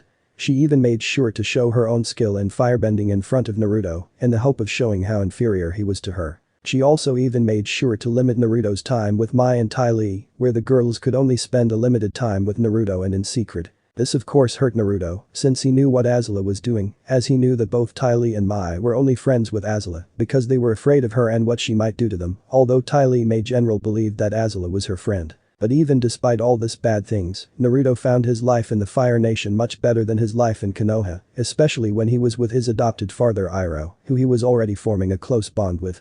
Over the 6 months in the Fire Nation, Naruto spent a lot of time with his new father, where they played Pai Sho, where Naruto was slowly improving. Iroh even encouraged Naruto to play an instrument, where he got Naruto to start learning to play the flute. He even started to teach Naruto how to make tea, where Naruto was slowly but steadily improving, but still nowhere near as good as his father, at least not yet. Also during the 6 months since he arrived in the Fire Nation, Iroh attempted to teach Naruto to firebend, but sadly, had showed little to no talent in being able to firebend, much to the young boy's disappointment. But thankfully Iroh encouraged Naruto, saying that there was still hope and that they would keep trying. When Min entered the room, she quickly bowed to Naruto in respect. "Good morning, Prince Naruto, I hope you slept well." "Yeah, I did, thanks," replied Naruto as he then got out of bed and stretched, where he then headed to the bathroom to wash up, whereas he did Min began to make his bed and then lay out fresh clothes for Naruto to wear for the day. After which he then left the room to give Naruto some privacy to change once he left the bathroom and to get his breakfast. After a while Naruto came out of his private bathroom, cleaned and washed, where he then went over to his bed where Min had left his clothes. When Naruto had just finished changing, there was a knock on his door, where after saying enter Min appeared again with a breakfast tray with a bowl of egg fried rice, freshly squeezed juice, bread and fruit on it. Min then left the tray on a small table, where Naruto could enjoy his breakfast. Seeing this, Naruto thanked Min before she left the room and told her to thank her mother as well for cooking breakfast. Min of course nodded and told Naruto she would. Naruto of course fairly popular among the servants of the royal palace, as like them Naruto was not born of royal blood, but yet was a member of the royal family. He treated the servants with respect and did not talk down to them like most nobles or high-ranked officials. He even often helped the servants who had difficulties with certain tasks that were assigned, like when a young servant boy was carrying a heavy load of laundry and had trouble carrying it all to the washroom. When Naruto saw this, he naturally went over and helped the boy and brought some of the load to the washroom. Naruto even defends certain servants when they were wrongfully accused of something or were simply insulted by certain nobles or high-rank officials. This of course did not win him many points with the higher class, but won him a lot of support in the servant class. Naruto got on especially well with Min mother, as she was the only cook in the entire royal palace that could a decent bowl of ramen, which was nearly as good as Ichiraku ramen, which he ate back in Konoha nearly every day. As Naruto finished his egg fried rice, he took the tray and carried it out to the balcony and put the tray on the large stone balustrade that kept him from falling off the balcony. Naruto then took the bowl of fruit and placed it on a large thick branch of a large tree that grew next to the balcony. On the tree was a miniature little house the size of a large doll house. Once Naruto placed the bowl of fruit on the thick branch in front of the small house, he cried out breakfast time. Where when he did, a small little monkey with a small red and white robe around its neck immediately came out and raced towards the bowl. 2. When Naruto saw the monkey, he smiled kindly at his little friend and gentle patted the little monkey on the head. "Hey. Zio's I, 3, how are you today?" Where the little monkey then cried eek. And smiled up at Naruto before it then took a large grape from the bowl and took a bite out of it. Seeing this, Naruto couldn't help but smile, where he patted his little friend gently on the head. Naruto had gotten Zio's eye 2 months after his arrival in the Fire Nation. He had found Zio's eye at an animal stand when he was walking through Harbor City with his father. As they walked through the city, Naruto had noticed the animal stand out of the corner of his eyes. When he went to look over, he saw Zio's eye sitting in his cage, looking unwell, as if it had given up on living. Seeing the poor thing, Naruto could not help but pity him, where he asked his father to buy it for him. At first Iroh was unsure at buying the little monkey, but after seeing the concerned look on his son's face and at seeing the condition of the little monkey, he too took pity on it and decided to buy the little monkey. When the salesman heard that Iroh and Naruto wanted to buy Zio's eye, he tried to convince them that another one of his animals would be better, as he believed that Zio's eye would not live much longer. But Iroh insisted that he would only take Zio's eye, where the salesman soon agreed. After buying Zio's eye, Naruto and Iroh quickly took him back to the palace, where they nursed him back to health, but once the little monkey was well enough, kept trying to running away from both Naruto and Iroh, showing that he was afraid of them and that he had a bad experience with other humans. Eventually though, after many weeks, Naruto gained Zio's eye's trust, after which Iroh suggested Zio's eye's name, where when the little monkey heard it, he immediately liked it. After Zio's eye became his official new friend, Naruto began to take Zio's eye everywhere he went, where it became a common sight to see Zio's eye on Naruto's shoulder, and if Zio's eye was on his own, everyone knew that Naruto was somewhere nearby. After gaining Zio's eye trust, Naruto found that Zio's eye was quite an intelligent monkey, where he was able to understand much of what Naruto was saying and able to do things for himself. Later on, Naruto then introduced him to his other friends. Zuko of course found the sight of Naruto having a monkey suited his new cousin perfectly. Consider the amount of mischief he get up to from time to time. Most of the time Zuko did not pay too much heed to Zio's eye, but there were some times where Zuko was acutely quite kind to Zio's eye, where he pet him on the head now and again and would even give him some piece of food now and again. Zuko even admitted once or twice that he found Zio's eye kind of cute. Mai of course didn't pay much heed to Zio's eye either, although eventually like Naruto the little monkey wormed his way through Mai's thick outer shell, where Zio's eye would do little tricks that Naruto taught him in front of Mai, which would actually make her smile a little. This of course then made Zio's eye the one of only 3 people that could make Mai smile, the others being Naruto and Zuko. Ai of course adored Zio's eye, where when she first saw him, she let out high-pitched squeal and then grabbed hold of Zio's eye and proceeded to nearly squeeze the poor little monkey to death because of how cut he was. Eventually though Naruto got Ai to calm down, thereby saving his little friend's life, after which he and Zio's eye would practice doing little acrobatic tricks, which Ai loved to watch and join in. Despite the uncomfortable first experience, Ai also quickly became Zio's eye's favorite person, second only to Naruto, due to the amount of attention that she would give him and how she would spoil him with sweet berries that she would bring. The 3 of them would also have fun having little races as they jumped through the trees in and around the palace, whereas Zio's eye would normally win due to his small size, where he could running much faster and take shortcuts that Ai and Naruto couldn't. Iroh also got on quite well with Zio's eye, where the little monkey would often come to Iroh for treats or play with him when he could not with Naruto. The only real people that Zio's eye didn't get on with were Azula and Ozai, where both of them scared the little monkey, where whenever either or both of them were nearby Zio's eye would hide inside Naruto's shirt until they were gone. The reason why Zio's eye was so scared of them both was because Ozai had a natural cruel cold aura around him, which Naruto could attest to, as by even looking at him for the first time anyone could tell that the man was about as friendly as two-headed rat viper.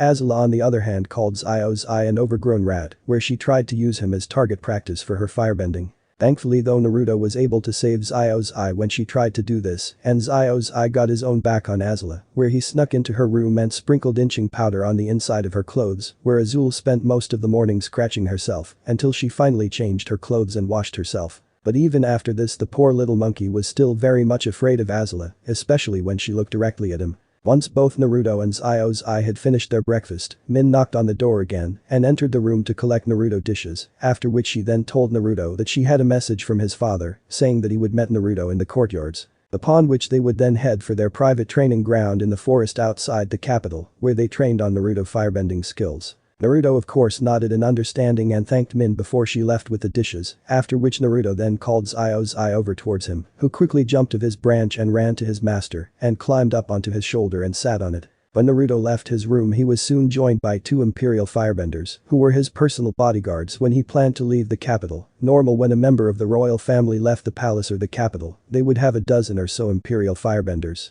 But since Naruto wasn't a true member of the royal family, Ozai decided to give Naruto only 2. This of course actually suited Naruto, as he didn't like the idea of have dozen of armored guys around him at all times. An added bonus was that his father Iroh had been able to arrange so that the guards were former guards that had protected him during his time in the war. Hence Iroh knew that he could trust the men to protect Naruto, as well as make sure that Ozai hadn't placed men that were loyal to him, who would spy on him, Iroh and Naruto. Naruto of course became quite friendly with both his guards Hu and Zhang, both men were middle age, who had severed his father Iroh through the war loyally and held him in the utmost respect. Both men were also highly skilled firebenders who had fought in many battles alongside Iroh. The 2 men were of course very polite to Naruto and became quite friendly with the young blonde during the 6 months since he came to the Fire Nation. Naruto of course enjoyed both his guards' company, where he found the Zhang to be quite funny, where he would tell a lot of good jokes and even encourage Naruto when he felt down after doing badly in his firebending training, which was all the time. Who on the other hand was quite a serious man, where he had fought many fierce battles against the Earth Kingdom, where he had a large scar that went down his left eye. Yet despite his somewhat frightening appearance, he general respectful and friendly man who like Iroh was very wise due to his many years on the battlefield. Naruto of course enjoyed listening to some of Hu's war stories, where he often hoped that one day he would become a great firebender, just like his adopted father. After a few minutes Naruto and his two guards arrived to meet Iroh and his guards in the courtyard, where after greeting them the company, they headed out of the palace and walked out the capital and into the large forestry outside the capital, where they went to a large clearing, where Iroh and Naruto did their training. The guards of course kept guarded distance away from the clearing so that Iroh and Naruto could train in private, while at the same time making sure that no one could spy on Iroh and Naruto. After entering their training clearing area, Iroh then lit a small fire and then took out a small kettle and some teacups and a small bag of tea ingredients and began to make some tea. Seeing this, Naruto began to get confused since he had expected to do some training similar to what they had done the past few months. "Hey dad, what are you doing? I thought we were doing some training today. We don't usually have tea till afternoon or evening," spoke Naruto. "He can have it any time, Naruto, that's the wonderful thing about it, and it can help calm the mind and focus it, which is what we're trying to do today, as if we help calm your mind and focus it, I believe it can help with your firebending," spoke Iroh. "But what if I simple can't bend, what if I'm just talentless like Azula and everyone back at Konoha used to say to me? What if you're just wasting your time with me?" asked Naruto, as after many years of being put down by people he could not help but have a low opinion of himself from time to time, especially when he was doing badly at something. "Nonsense Naruto, you've talent deep inside of you, as no one is born without talent," said Iroh with a reassuring smile, which cheered Naruto up. After a few minutes, Iroh had finished making jasmine tea, which was to help calm Naruto's mind. After Naruto had finished drinking his tea, along with Zyozai, who had a little sip of tea with his master, he then positioned himself into a meditation position, which Iroh had taught him. Meditation of course had been hard for Naruto to do, but thankfully Iroh was a patient man and teacher, where eventually he taught Naruto how to calm his mind and focus it. He found it especially helpful when training Naruto to do this by having him drink something calming like jasmine tea. Once Naruto fell into his meditation position, he began to focus his mind. For the first few minutes not much happened for Naruto, but eventually something did happen. Enter Naruto's mindscape. As Naruto was meditating he suddenly found himself in a large dark tunnel, filled up to his ankles in water. "Where the hell am I?" asked Naruto out loud as he looked around the dark tunnel. Knowing he wouldn't get any answers by just standing around, Naruto started to walk forward to see where the tunnel ended. After a few minutes Naruto reached the end of the tunnel, where he entered a large room, with a massive cage at the other end of the room, with a large paper seal in front of it, acting like a lock, between the two cage doors. Deciding to investigate further, Naruto walked towards the cage, where once he was only a few feet from the cage. He suddenly stopped as he saw a pair of massive glowing red eyes open wide, followed by a massive mouth with razor-sharp teeth. It was then that Naruto realized who the creature was, due to seeing pictures of it from books he read when he was in the academy. "Iubi," muttered Naruto in a soft whisper of surprise, as he had always been told that the Yondaime Hokage had killed the Kyuubi. "So my tenant has finally graced me with his presence," spoke the Kyuubi in a dark menacing voice, which would have made many brave men shudder in fear. But Naruto showed no such thing and just stared at the Kyuubi. Impressive, you've some courage as you don't seem afraid of me, but then again I would nothing less from that man's son," spoke the Kyuubi in amusement when he saw that Naruto was unafraid of him. "Where am I? How are you alive? As the Yondaime Hokage was said to have killed you years ago. And what do you mean by his son? Do you mean that you know who my birth father is?" demanded Naruto as he stared at the Kyuubi, as he clearly knew things that he wanted to know. So you don't know, do you?" asked the Kyuubi in amusement, as he found the fact Naruto didn't even know who his parents were. "Tell me," demanded Naruto as he wanted answers. "Fine, since I find you so amusing," answered Kyuubi, as he smirked slightly at Naruto staring at him angrily. "We're currently inside a seal that was placed on you by your wretched father the Yondaime Hokage, as despite what you have been told he didn't kill me, as I cannot be killed. The Yondaime Hokage could only seal me away, where when you were born, he sealed me into you." At hearing this Naruto's eyes widened in shock. "The why Yondaime Hokage is my father and sealed you into me when I was born," said Naruto in shock, where the Kyuubi just nodded. When Naruto heard this, everything in his life in Konoha suddenly made sense. The fact that everyone in Konoha hated him, the fact that everyone called him demon or monster, it now made perfect sense. To them Naruto was representation of the demon that nearly destroyed Konoha and killed so many of their loved ones. Realizing this, Naruto could not help but feel angry at what his father had helped do him, as he was the one who placed the Kyuubi into him and subjected him to 9 years of hell. But whether he knew what would happen to him or not did not matter to Naruto, for as far as he was concerned Iroh was his father, who had taken him in and cared for him like his own son. While the Yondaime was nothing more than a stranger who him placed a demon into him when he was born. "Indeed, and he was the one who placed me into you, and your mother was also the previous host to me before you." "Wait. My mother was also just like me and had you placed into her," spoke Naruto correct, where the Kyuubi just nodded again. "But why? Because your village wanted to use my power to keep them strong, and the only way to do that was to place me into a human like you and have you use my immense power for their benefit. At hearing this, Naruto became angry at how both he and his mother were both used by Konoha so to keep it strong. While at the same time the village treated him like the plague and made his life hell for something that wasn't his fault. But if you were sealed into my mother, why are you in me?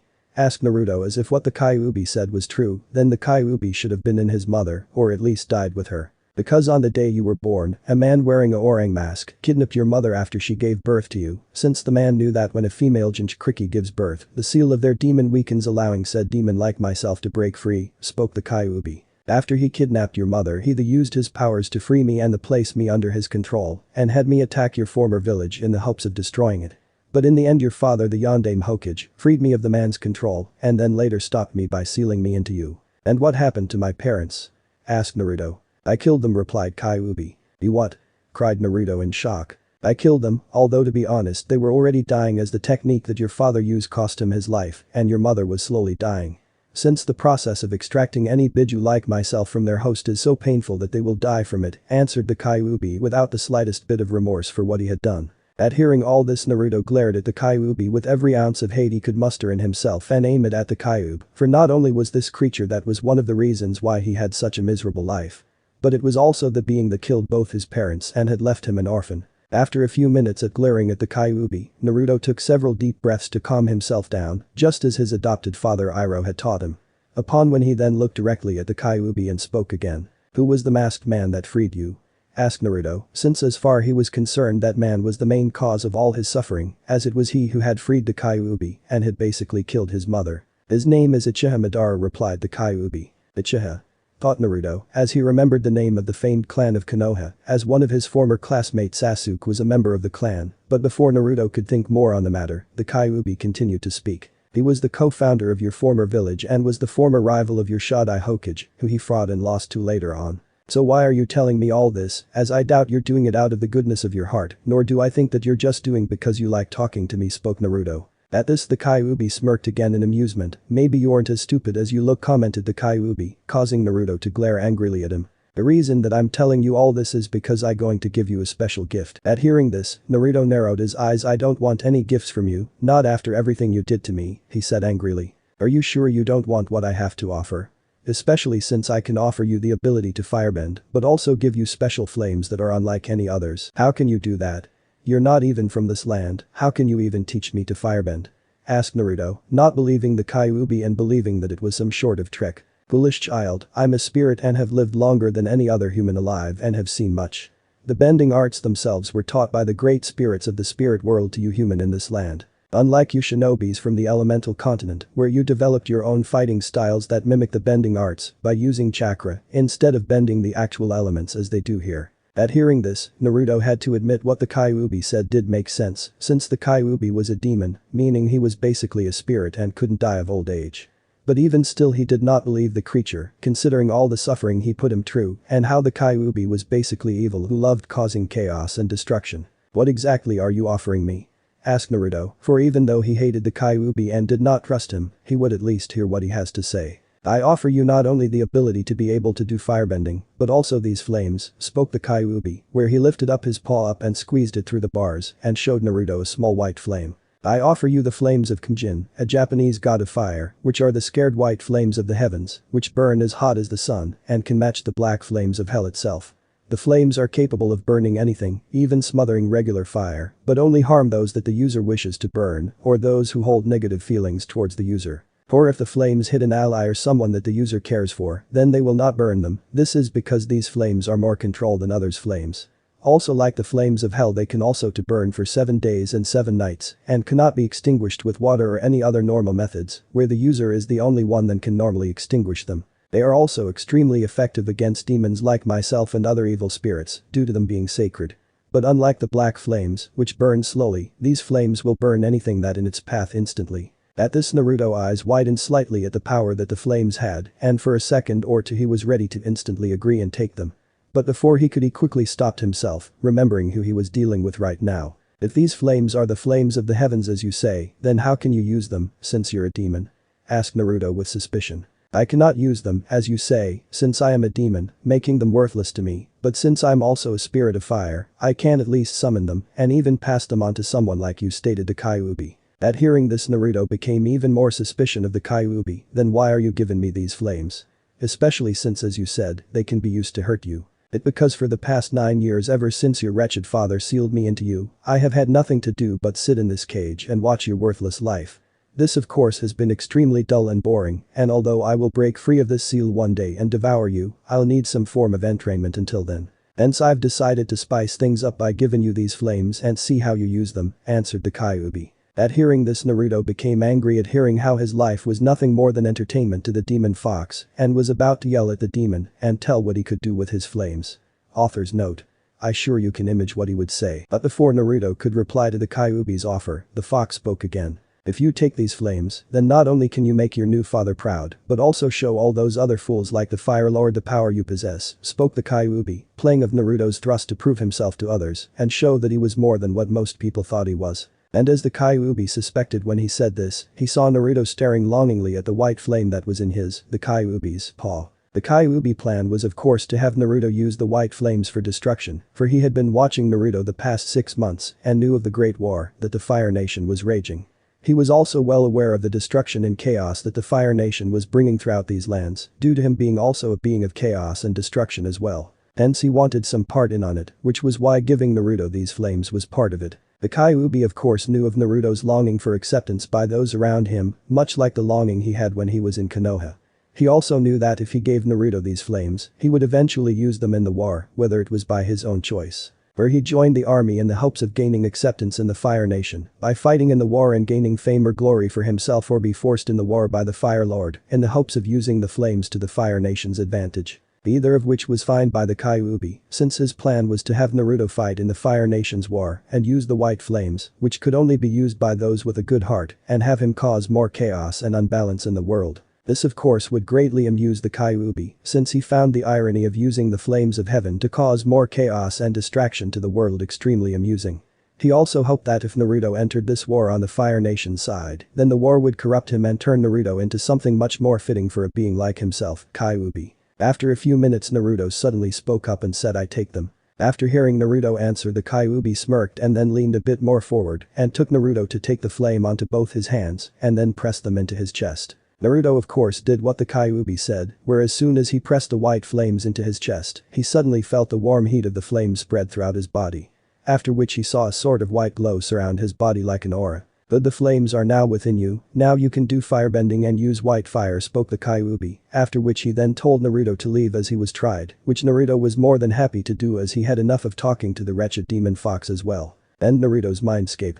As Naruto came out of his meditation state, he heard his father's voice calling out to him and felt him shaking him, Naruto. Once he fully came of his meditation state and opened his eyes, Naruto found his father Iroh standing in front of him with a worried look and holding his arms, shaking him slightly.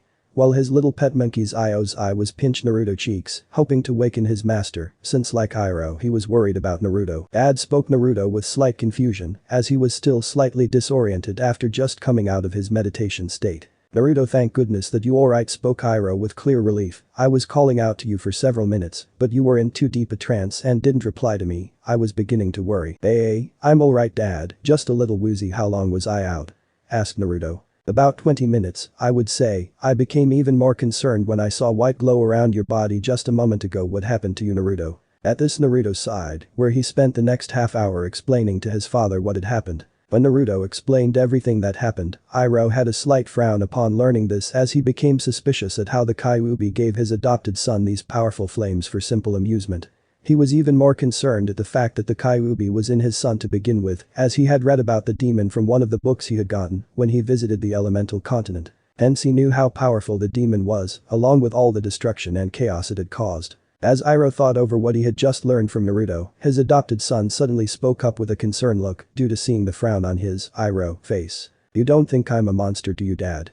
Asked a worried Naruto, as he was afraid that if his adopted father would hate him just like most of the people in Konoha did because he had the Kyuubi inside him. Upon hearing this, Iroh quickly put his hand on Naruto's shoulder and smiled kindly at Naruto. Of course not, Naruto, only a fool would think that you are a monster, as you're no more a monster than I am, spoke Iroh, whereas Iroh's eye cried, agreeing with Iroh. This of course made Naruto smile, happy at the fact that his father still cared for him, regardless of what lay within him. He even petted Zio's eye on the head, thanking his little friend for his support. But we'll have to be more careful now, spoke Iroh seriously, gaining Naruto attention, as there'll be others like those in your former village that'll not understand you and will fear you, as unfortunately, people tend to fear and hate things that they do not understand. Also there'll be those like my brother, who if they found out that a powerful demon like the Kyuubi was sealed within you, then they'll do what your former village tried to do and try and turn you into a living weapon and use the demon's power to finish the war. At hearing this, Naruto nodded in agreement with his adopted father, as he wouldn't put it past his adopted uncle to do such a thing. But first we see if what the Kyuubi did worked and if you can firebend, spoke Iroh, where Naruto nodded and took up a basic stance that his father taught him and taking in deep breath just as his father told him to do. After which he then did a fast jab to create a ball of fire, but instead of creating a small fireball, which he intended to do, a giant ball of white fire burst from his fist, which blasted Naruto backwards, due to not expecting the tremendous power from the blast. When Naruto was blasted back from the force of the fireball that he created, Zio's eye quickly cried out in fear and jumped off Naruto and onto the ground, just as he was blasted backwards. At the same time the giant ball of white fire flew toward a large tree that was in front of Naruto, where the ball of fire quickly enveloped the tree, and within less than a minute the tree was reduced to ash, and the white flames continued burning. When Naruto was blasted back by the ball of white fire, Iroh and Zio's eye quickly ran to Naruto, who skidded backwards a bit on the ground before stopping. Once Iroh reached Naruto, he helped his adopted son up. Naruto, are you okay? Ow, ow, ow, I think so, it just caught me by surprise, said Naruto as he got up, whereas he did Zio's eye quickly jumped onto his master's back and had a concerned look on his little face. Seeing this Naruto just smiled, don't worry Zio's eye, I'm fine, after which he petted his little friend on the head again, showing he was fine, making the little monkey smile. After doing this Naruto then looked towards the tree in front of him and saw that it was reduced to ash in space of less than a minute. Did I do that? Asked Naruto in surprise as she saw what his flames did. Yes, it seems that your white flames are extremely powerful, said Iroh, who was just as surprised at the power of Naruto's white fire, even more so when the flames continued burning after the tree was burnt to ash. Once Naruto got back up on his feet, he and Iroh went over to the still burning white flames and picked them up, where just as the Kyuubi told Naruto, the flames did not hurt his adopted father. In fact, when he picked them up, Iroh felt the warmth of them flames without being burnt by them. As Iroh looked at the small flame in his hand, he could not help but marvel at the flames as they were beautiful and seemed so pure and perfect and could do no harm. They were unlike any other flames he had ever seen before in his life. Upon seeing the small white flame in Iroh's hand, Zio's eye quickly jumped off Naruto's shoulder and onto Iroh, where he climbed down his arm and went up to the flame, where he brought his small paw up to it, where like with Naruto, it did not burn or hurt him and felt warm. For the next few minutes, Naruto, Iroh and Zio's eye stared in wonder at the white flames, where after the few minutes Iroh spoke up. These flames of yours are truly a wondrous thing, Naruto. I've never seen anything like them before in my many years, and they also seem to be extremely powerful, judging by what just happened. We'll have to train hard for you to be able to control them, as your white fire seemed to make even the most basic fire technique extremely powerful. Naruto of course nodded in understanding, as he knew his adopted father was right, after which Iroh then dropped the white flame he picked up and asked Naruto to see if he could extinguish the white fire. Since from what Kyuubi told Naruto, the flames would continue to burn for 7 days and nights, where if they left them then chances were someone would come across them. Where if someone saw white flames burning constantly on the ground without burning themselves out, then it would draw a great deal of attention on Iroh and Naruto, which was something they wanted to avoid, at least for now until they got their stories straight. At first when Naruto tried to extinguish his white flames he had no luck, but after a few minutes and much concentration, he was able to extinguish his flames. Once the flames had been extinguished, Iroh decided that they would call it a day and celebrate Naruto's first successful attempt in firebending, but would keep the news between themselves, at least until Naruto gained better control over his new flames. Iroh also planned to set up a training regime to allow Naruto to control his new fire better, as after seeing the power of white fire, he knew that if Naruto didn't learn to control them, they could be extremely dangerous to not only Naruto himself, but to others around him. But that would be for tomorrow, since today would be spent celebrating Naruto becoming a firebender, one which Iroh believed would surpass all others, even himself. But even as he thought this, Iroh was unaware at how true this belief was, since this was the beginning of a new legend that was about to be born, one that would be known throughout not only the 4 great elemental kingdoms, but also in the shinobi world of the elemental continent, the legend of the White Fire Prince of the Fire Nation. To be continued. I hope you have enjoyed this episode. Remember to subscribe and like this video. See you in the next part.